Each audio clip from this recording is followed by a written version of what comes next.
Visiones y revelaciones completas de Ana Catalina Emmerich. El Relicario de Filotea les presenta el episodio número 13 del tomo número 3. Vivían aquí fariseos y saduceos, y había una especie de consistorio. Por eso tuvieron una reunión para tratar cómo habían de contradecir las enseñanzas de Jesús. Fue por la tarde con los discípulos al monte Tabor, donde se había reunido ya bastante gente, y enseñó al resplandor de la luna hasta muy entrada la noche. En la parte sudeste del monte hay una cueva, rodeada de un jardincito, donde solía vivir el profeta Elías con sus discípulos, como solía hacerlo otras veces el Carmelo. Ahora estas cuevas son lugares de oración para los piadosos israelitas. En la parte norte de la montaña hay un lugar llamado Tabor, que da el nombre a la montaña, y al oeste, a 1 hora de camino, hay otro poblado fortificado. La ciudad de Shazalot está en el valle, en la parte sur del monte, al norte de Naim y mirando a Afeque. Es la parte más saliente de Zabulón en esta región. He oído también otro nombre, y he visto que en este lugar vivieron parientes de Jesús, una hermana de Santa Isabel llamada Rod, como la criada de María Marcos. Esta Rod tenía 3 hijas y 2 hijos. Una de estas hijas era una de las viudas amigas de María, que tenía sus 2 hijos entre los discípulos de Jesús. Uno de los hijos de esta Rod casó con Maroni. Cuando murió el marido, casó esta viuda sin hijos, según la ley, con Eliud, sobrino de Santa Ana. Tuvo por hijo a Marcial y se retiró a vivir a Naim. Viuda por segunda vez es la viuda de Naim, cuyo hijo Marcial resucitó Jesús. Jesús enseñó delante de la sinagoga. Habían traído a muchos enfermos de todos lados, y los fariseos estaban muy contrariados. En esta ciudad de Dabrath vivía una mujer rica llamada Noemí, que había sido muy fiel a su marido, el cual murió de disgustos. Ahora vivía con un jefe de negociantes, al cual había prometido casamiento y había engañado también. Esta mujer había oído la predicación de Jesús en Dotán, y estaba ahora completamente cambiada y arrepentida. Llena de dolor, pedía acercarse a Jesús para obtener perdón y penitencia. Había acudido aquí y buscaba todos los medios de acercarse a Jesús, pero Jesús se apartaba siempre de su encuentro. Era muy conocida en el país y aún respetada, porque no se conocía públicamente su mal vivir. Como tratase de todas maneras de acercarse a Jesús, los fariseos se lo impedían, preguntando si no tenía vergüenza de venir aquí. Ella no se dejó vencer por esta resistencia de los fariseos y seguía, llena de dolor, con deseos de hablar a Jesús. Al fin se abrió paso entre la gente y se echó a los pies de Jesús, diciendo en voz alta: «Señor, ¿hay perdón aún y gracia para mí? Señor, ya no puedo vivir así. Yo he pecado gravemente contra mi marido. he engañado también al hombre que ahora está al frente de mi casa. De este modo confesó sus culpas delante de todos los presentes. En verdad no la oían todos, porque Jesús se había apartado algún tanto, y había mucho ruido que hacían los fariseos, que se habían adelantado entre la multitud. Cuando Jesús le dijo: «Levántate, tus pecados te son perdonados», ella pidió penitencia. Jesús la despidió para otra ocasión. Al punto, ella se despojó allí mismo de todas sus joyas, alhajas, anillos, brazaletes, perlas y piedras preciosas que llevaba, y las entregó a los fariseos para que los distribuyeran entre los pobres. Luego bajó el velo sobre su rostro.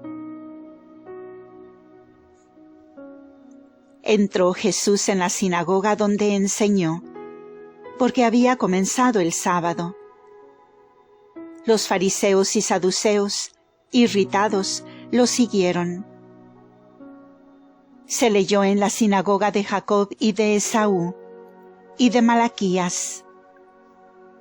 Jesús explicó el nacimiento de Esaú y de Jacob al tiempo presente. Esaú y Jacob peleaban ya en el seno de su madre. Ahora lo hacen la sinagoga y los hombres piadosos.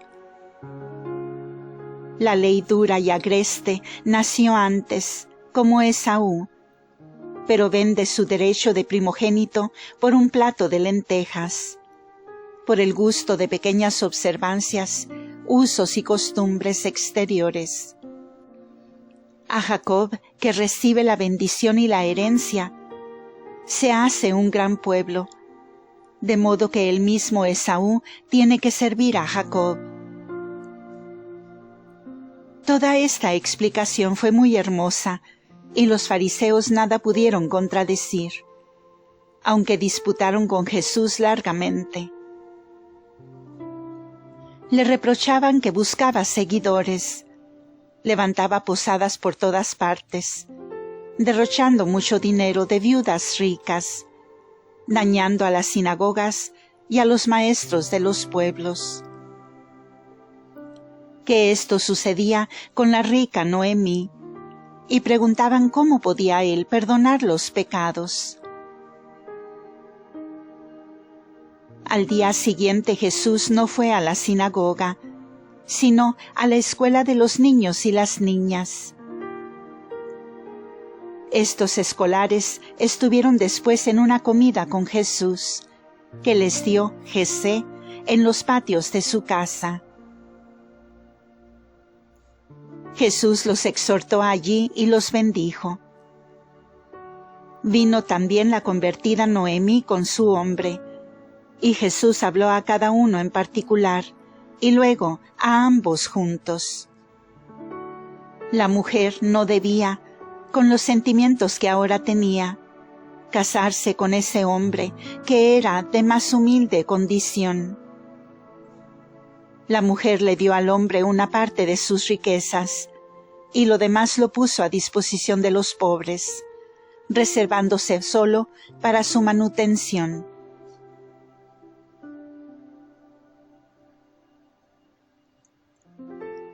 Juegos a la conclusión del sábado. Después de la comida del sábado, cuando los judíos paseaban, vinieron muchas judías a casa de Jesé, donde se entretuvieron con la mujer de Jesé en un juego de sábado. Estaba presente la convertida Noemí. Jesús presidió este juego, que era un conjunto de parábolas, de acertijos y de preguntas, por las cuales cada una se sentía profundamente conmovida. Tales preguntas eran, por ejemplo, ¿dónde cada una tenía su tesoro? Si ejercía usura con él, si lo tenía escondido, si lo partía con el marido, si lo dejaba a los criados, si lo traía a la sinagoga, si tenía el corazón apegado a él. Otras cosas se referían a la educación de los hijos, al cuidado de los siervos. Jesús habló también del óleo y de las lámparas, de tener la lámpara encendida, del derramar el óleo, y todo lo explicaba en sentido espiritual. Al ser preguntada una mujer y al contestar, muy satisfecha: «Sí, maestro, yo tengo mi lámpara del sábado muy bien en orden», fue burlada por las vecinas porque no había entendido que Jesús decía todo esto en sentido espiritual. Jesús daba siempre una explicación muy acertada, y las que equivocaban las respuestas o no sabían la solución de los acertijos, tenían que dar, por penitencia, una limosna a los pobres. Esta última tuvo que dar un trozo de tela. A veces Jesús escribía con una caña en la arena y las mujeres debían dar la contestación a las cuestiones propuestas. De este modo, Jesús le descubría a cada una sus defectos ocultos y sus inclinaciones viciosas, sin que por eso tuviera que avergonzarse delante de las demás. Estas amonestaciones se referían especialmente a las faltas que se solían reprender en las fiestas de los tabernáculos, y donde con la mayor libertad y alegría, propias de tales festividades, se solían cometer mayores faltas por la ocasión. Algunas de estas mujeres hablaron luego a solas con Jesús, reconociendo sus pecados, y pedían penitencia y perdón. Jesús las consolaba y las exhortaba, perdonando sus pecados. Durante estas enseñanzas y entretenimientos estaban sentadas las mujeres sobre alfombras, apoyándose sobre asientos de piedra, y en semicírculo en los pórticos de la casa. Los discípulos y los amigos presenciaban desde cierta distancia. No se hablaba en voz alta, porque podían los espías escuchar detrás de las paredes o asomarse en lo alto de las mismas, pues se hacía esta diversión al aire libre. Estas mujeres habían traído a Jesús toda clase de hierbas aromáticas, confites, perfumes y otras delicadezas, que Jesús entregó a los discípulos para que los repartiesen a los pobres enfermos, a quienes nunca llegaban semejantes regalos. Antes que Jesús se dirigiese a la sinagoga para la conclusión del sábado, mandaron los herodianos un mensaje a Jesús, invitándolo a un determinado lugar de la ciudad donde querían hablar con él. Jesús dijo al mensajero: «Decid a esos hipócritas que sus malas lenguas las usen en la sinagoga, que allí responderé a ellos y a los otros». Dijo todavía otras palabras severas a estos hombres, y luego se dirigió a la escuela. La enseñanza del sábado trataba de nuevo sobre Esaú y Jacob, de la ley y de la gracia, de los hijos y de los siervos del Padre. Habló tan severamente contra los fariseos, saduceos y herodianos, que éstos se irritaron cada vez más. El peregrinar de Isaac de un lugar a otro por el hambre, y el taparle los pozos, como hacían los filisteos, Los explicó haciendo referencias a su misión de predicar y a las persecuciones de los fariseos. De Malaquías enseñó que ahora se cumplía lo que había profetizado. Mi nombre será grande en los confines de Israel. De oriente a occidente será mi nombre honrado entre las gentes.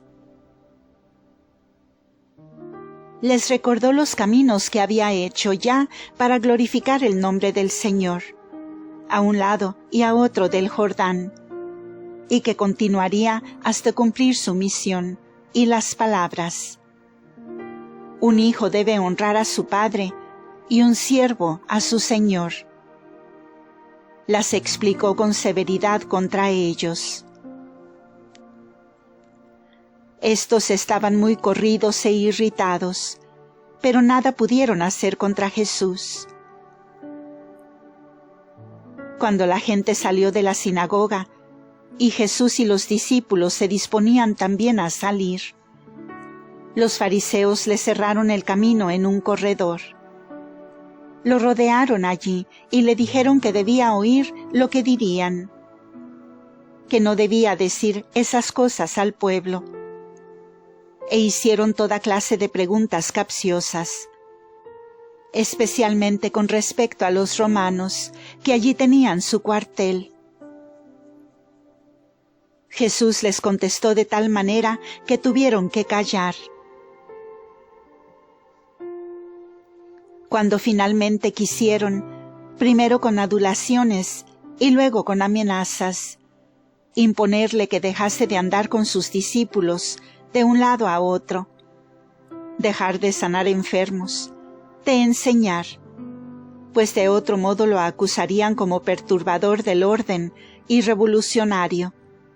Les contestó Jesús: donde yo vaya, encontraréis siempre a mis discípulos, a los enfermos, a los ignorantes, a los pecadores, a los pobres, a los que vosotros culpablemente dejáis pobres, enfermos e ignorantes.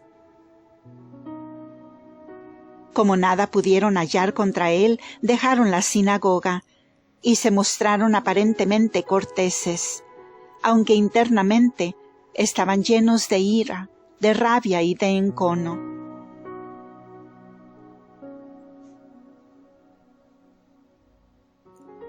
El pagano Cirino, de Chipre.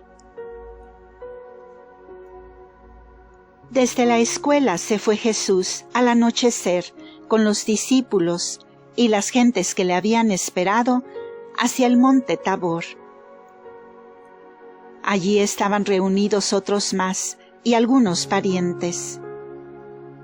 Él se sentó en el monte y abajo y a sus pies estaban los oyentes, en parte sentados, en parte echados en el suelo. Era una noche clara de luna. Enseñó allí hasta muy avanzada la noche.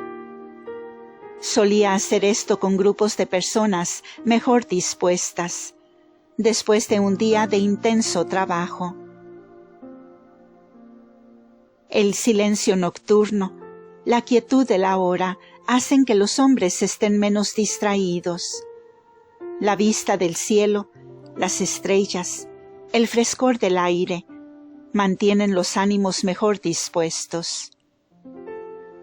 Oyen su voz más claramente, confiesan más fácilmente sus culpas, no se avergüenzan tanto. Llevan las enseñanzas a causa, sin distracciones, piensan sobre las cosas oídas. Esto sucedía en esta región hermosa del Tabor, con la extensa vista del panorama, y por ser este monte venerado en especial modo por haber estado allí los profetas Elías y Malaquías. Cuando Jesús finalmente se dirigía a su albergue esa noche, se le acercó en el camino un comerciante pagano, venido de Chipre, que había oído su predicación en el monte. Vivía este hombre en el conjunto de casas que eran de Jesé, porque tenía negocios con éste en especias y jugos de hierbas aromáticas. Por modestia se había mantenido hasta entonces retirado. Ahora lo tomó Jesús aparte en una sala de la casa y habló con él a solas, como con Nicodemus. Le informó de todas las cosas y le contestó todas las preguntas que el extranjero le hizo con mucho interés y humildad. Este pagano, hombre sabio y noble, se llamaba Cirino. Hablaba de estas cosas con mucho conocimiento y recibía las enseñanzas de Jesús con indecible humildad y contento. Jesús, por su parte, se mostró muy amable y lleno de confianza con él.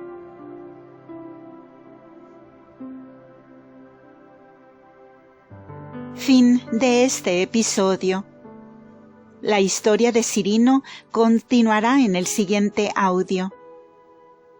Muchas gracias por escuchar.